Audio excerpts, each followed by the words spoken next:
Inside Rikers Island, America's most dangerous jail. Subscribe, like, comment, because once you step inside this story, there's no clean way out. The body was found just before dawn, wedged between two dumpsters in a service alley that ran along the outer fence of Rikers Island. The tide from the East River was low, exposing rusted pylons and garbage that had been there longer than most of the inmates. Correction officers were changing shifts when someone noticed the smell. By the time the sun crept over Queens, the alley was sealed off, floodlights humming, blue and red reflections bouncing off razor wire. The man had no shoes. His jailer-shoe pants were soaked through, stiff with dried blood. One wrist was bent at an impossible angle, the skin around it raw, as if he'd been dragged. The medical examiner would later say he'd been dead less than 6 hours, which meant whatever happened to him happened while the jail was fully awake. Rikers Island never really sleeps. It just changes moods. Detective Louis Navarro stood behind the tape, hands on his hips, staring at the body. He'd worked homicides for 12 years, long enough to know when a case was about to become a nightmare.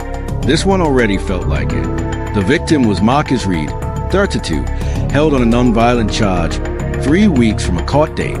No history of gang affiliation, no obvious enemies. And yet here he was, dead in a place designed to keep everyone locked in. Navarro knew the first question the press would ask. How does someone die like this inside one of the most heavily guarded jail complexes in America? Inside the jail, the rumor mill was already grinding.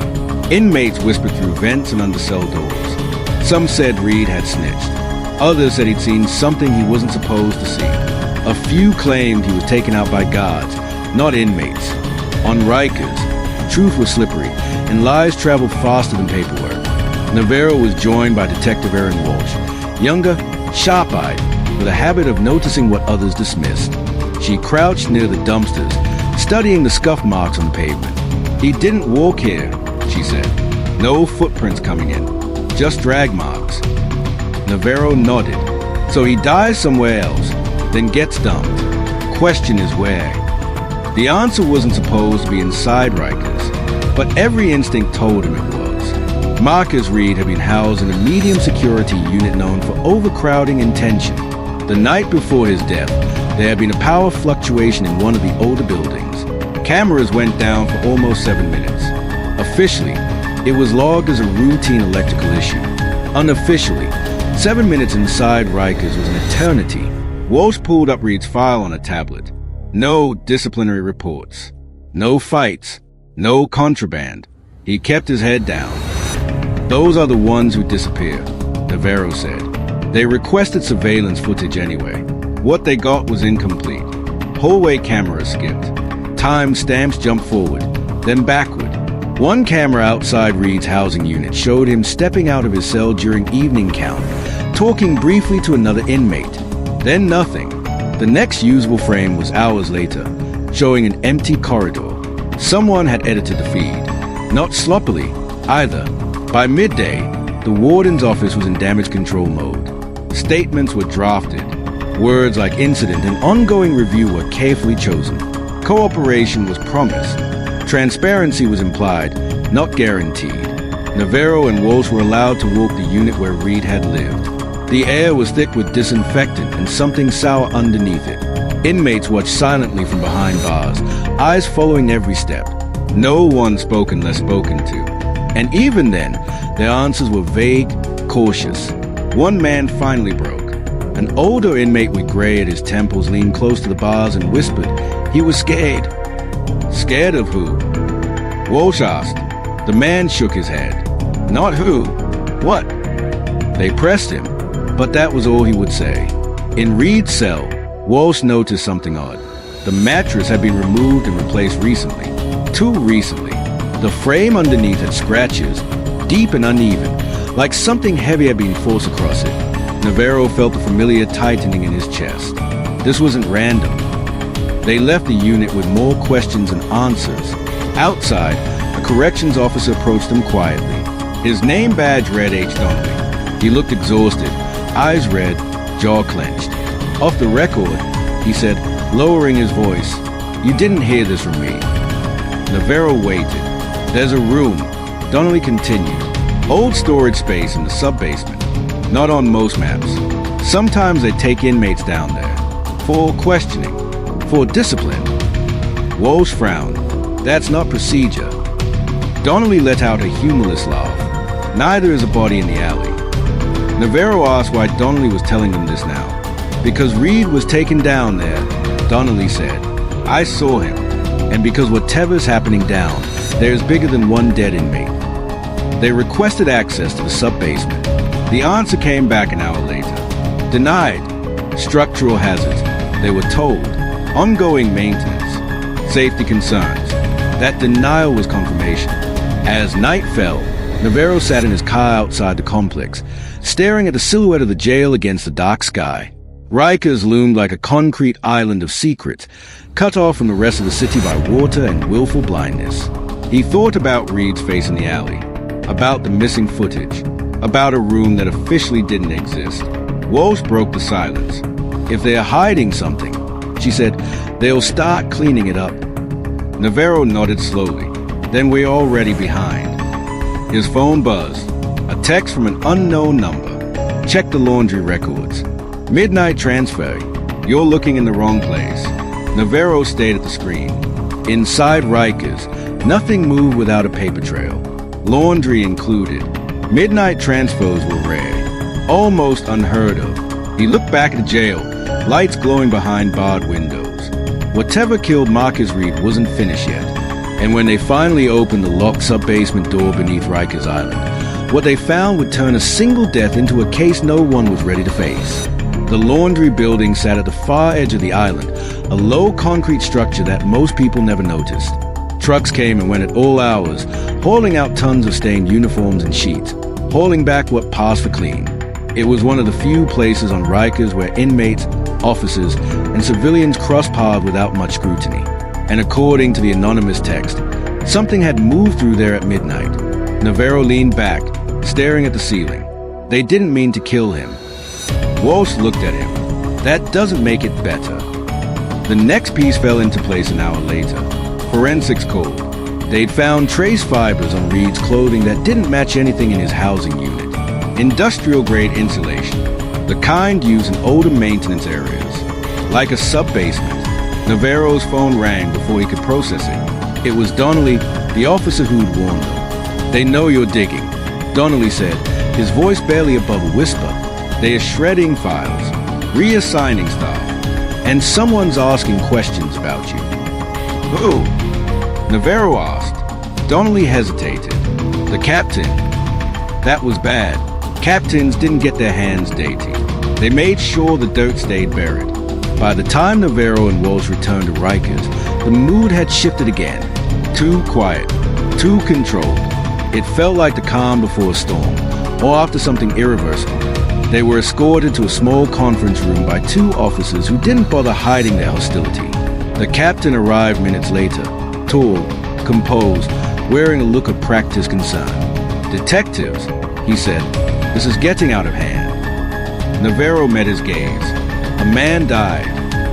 Yes, the captain replied smoothly, and we're handling it internally. Walsh leaned forward. You don't investigate your own potential homicide. The captain's smile thinned. Careful. Navarro stood. We have video. For the first time, something flickered across the captain's face. Not fear, calculation. That footage is incomplete, he said, out of context. So is dumping a body in an alley, Navarro shot back. The meeting ended abruptly. They were told to leave the island. As they crossed the bridge back to Queens, Walsh checked her phone. We've got a problem. For once, Navarro said, be specific. The analyst who gave us the footage, she said, is gone. His apartment's empty. Computer wiped. Navarro felt the weight of it settle in his gut. They were erasing witnesses. That night, Navarro couldn't sleep. He replayed the footage over and over in his head. Reed's limp body, the laughter, the door closing. At 2:13 a.m., his phone buzzed again. Another unknown number. You saw the room. That's just the beginning. Laundry truck wasn't empty when it came back. Attached was a photo. It showed the inside of the truck. Dark stains on the floor. And something else. A folded uniform, half hidden behind a metal bin.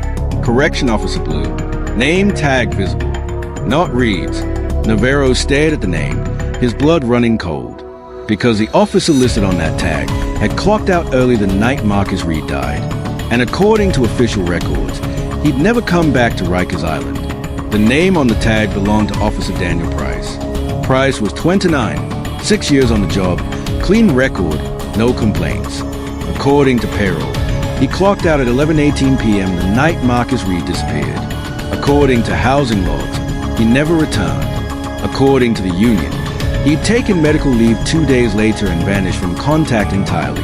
Navarro stared at Price's personnel photo on the screen.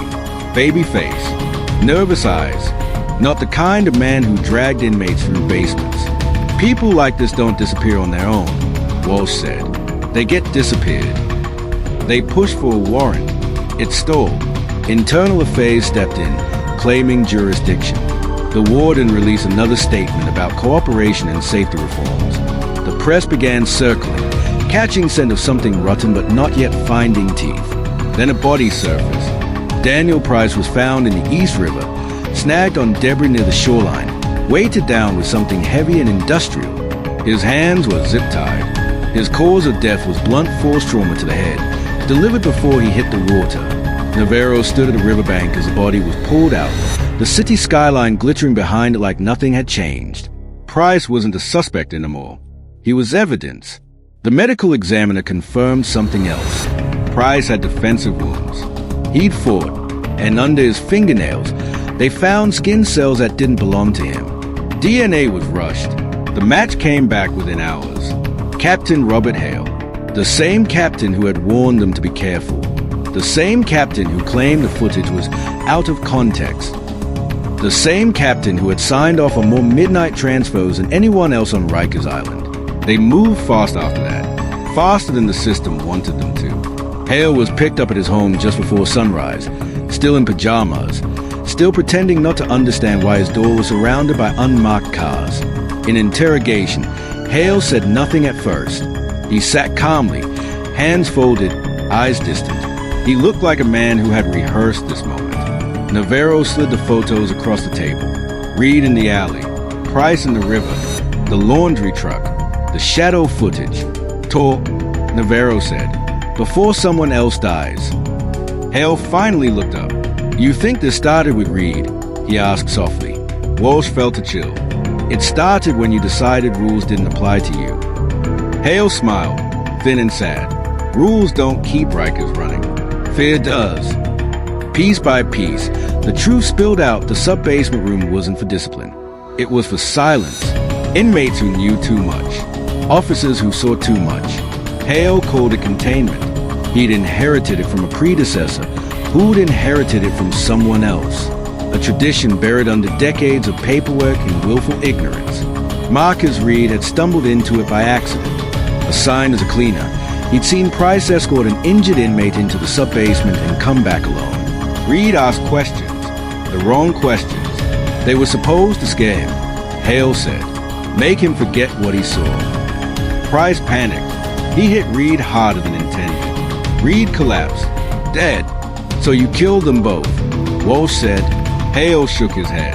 I cleaned up a mess. Price had been told Reed would be moved. Instead, he saw the body. He broke, threatened to go to internal affairs. Hale couldn't risk it, so you used the same system on him, Navarro said. Hale didn't answer. The case exploded. Headlines screamed about secret rooms, corrupt leadership, bodies hidden in plain sight. The city promised sweeping reforms. The warden resigned. Oversight committees formed. Cameras were inspected. The sub-basement was sealed and declared a safety hazard. Hale was charged. The trial was fast, ugly, and watched by everyone who had ever passed through Rikers gates. He was convicted on all counts. Life without parole. For a moment, it felt like justice. Navarro stood alone in the emptied sub-basement weeks later, the air thick with dust and echoes. The room where Reed died had been stripped bare. Fresh concrete covered the floor. New paint hid old stains. Looks clean, Walsh said from the doorway. Navarro shook his head. It never is. They left Rikers that day believing the worst was over. 3 months later, a man was found dead in a holding area bathroom. No cameras, no witnesses, blunt force trauma. Official cause, inmate-on-inmate violence. But when Navarro reviewed the intake logs, his stomach dropped. The dead man had been scheduled to testify in a civil case against the jail, and he'd been transferred at midnight.